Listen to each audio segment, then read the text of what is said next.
చాలామందికి weekend party అనగానే గుర్తొచ్చేవి క్లబ్బులు. అందులో తాగుతూ ఊగుతూ చేసే డ్యాన్స్లు. కానీ ఇప్పుడు ఆ సీన్ మారిపోయింది. నేటి యువత ఈ పద్ధతులకు స్వస్తి చెప్పి సరికొత్త మార్గాన్ని ఎంచుకుంటున్నారు. అదే భజన్ క్లబ్బింగ్. మనకు సాధారణంగా గుడిలో చేసే కీర్తనలు భజనల గురించి మాత్రమే తెలుసు కదా.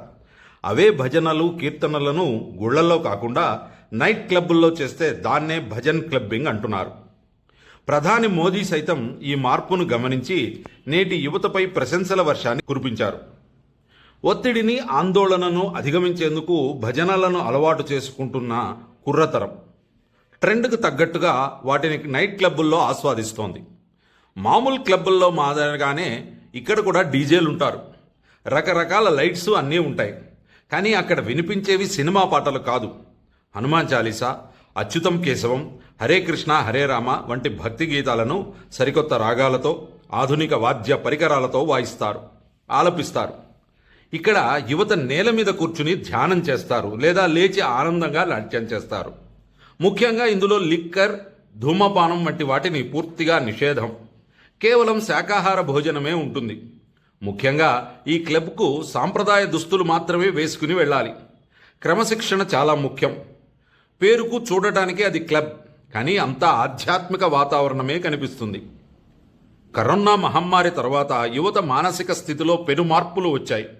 ఒంటరితనం, డిప్రెషన్, కెరీర్ టెన్షన్ల మధ్య నలిగిపోతున్న వారికి పబ్బుల్లోని శబ్ద కాలుష్యం, అనారోగ్యకరమైన అలవాట్లు ఉపశమనాన్ని ఇవ్వలేకపోయాయి. వారికి కావాల్సింది నిజమైన ప్రశాంతత, తోటి వారితో ఆత్మీయమైన కలయిక. ఈ భజన్ క్లబ్బింగ్ ఈవెంట్లలో సంగీతంతో పాటు శ్వాస వ్యాయామాలు, ధ్యానం కూడా అందులో భాగంగా ఉంటాయి. ఇది వారిని ఒత్తిడి నుంచి దూరం చేస్తుంది. సోషల్ మీడియాలో ఫేక్ గడపడం కంటే ప్రత్యక్షంగా అందరితో కలిసి భక్తి పాటలు పాడుతూ డాన్స్ చేయడం వారికి ఒక థెరపీలా పనిచేస్తోంది. ఆధ్యాత్మికతతో పాటు ఆనందం కూడా దొరుకుతోంది. అందుకే నేటి యువత ఈ మార్గాన్ని ఎంచుకుంటున్నారు. ప్రస్తుతం ఈ ట్రెండ్ కేవలం ఒక ప్రాంతానికే పరిమితం కాలేదు. ఢిల్లీ, ముంబై, బెంగళూరు, కోల్కతా వంటి మెట్రో నగరాల్లో వీకెండ్ వస్తే చాలు భజన క్లబ్బింగ్ ఈవెంట్లు హౌస్ఫుల్ అవుతున్నాయి.